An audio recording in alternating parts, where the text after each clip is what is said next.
मैं डॉक्टर ज्योति श्रीवास्तव, नरेंद्र मोदी विचार मंच राष्ट्रीय अध्यक्ष महिला शाखा।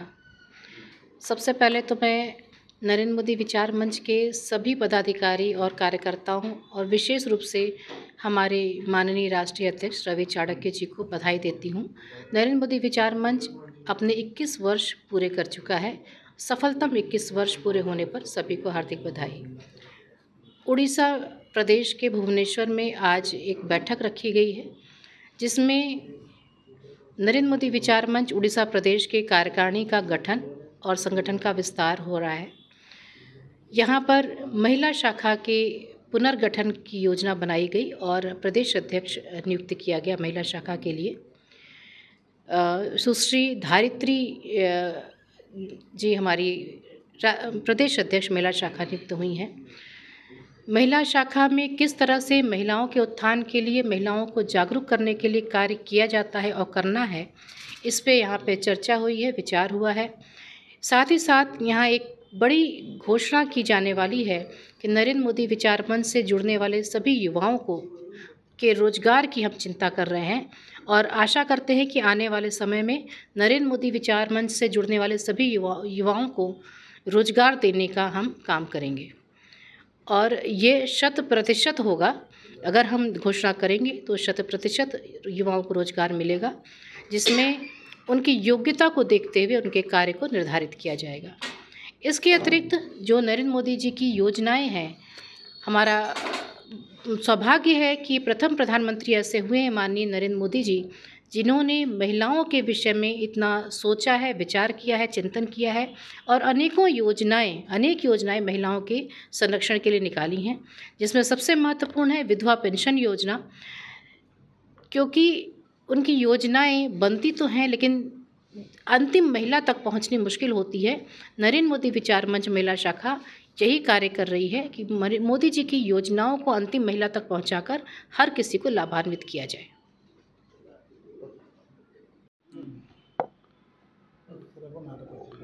मो ना श्री अमरज्योति पट्टनायक। नरेंद्र मोदी विचार मंच मु उड़ीसा प्रदेश राज्य सभापति अच्छी। नरेंद्र मोदी विचार मंच आज को 10-12 वर्ष है मुझे जनरल सेक्रेटरी या पूर्व थी, संगठन संपादक थी, आज सभापति पदवी भी तुलाऊँगी। रही आमर मूल लक्ष्य है मोदी चिंताधारा, मोदी विचार, मोदी विकास धारा को जन सम्मुखें पहुँचाइबा, जनता को जागृत कराइबा, सबके साथ सबका विकास जो मोदी जी को नारा ताको साकार कराइबा एवं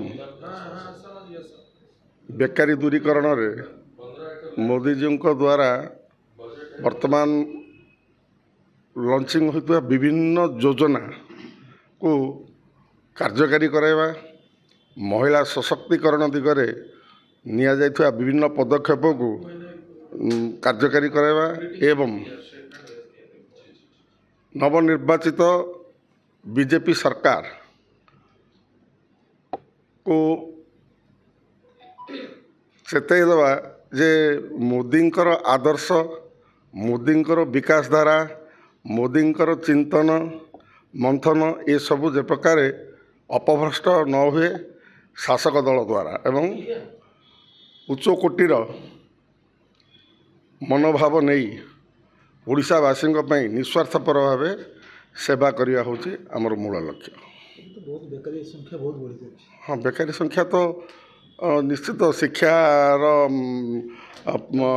परिधि जो प्रकार बढ़िबार लगी तो से परिमाण ओडिशा रे शिल्पांचल शिल्पर द्रुत गति हैनी। बर्तमान बीजेपी सरकार आसला पर शिल्पायन बहुत उद्यम जारी रही। देश विदेश बहुत संस्था माने आसी ओडिशा रे सेमानकर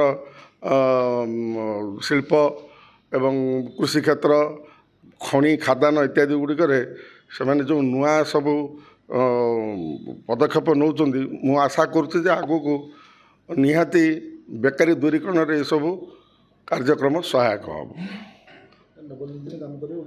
डबल इंजिन तो काम कर अलरेडी आपने देखी डबल इंजिन काम करवासी बीजेडी भली 25 वर्षर गोटे दृढ़ सरकार को हटई दे ये डबल इंजिन को स्थापित कर मत तो लगुच आगू ट्रिपल इंजिन होबार संभावना अच्छे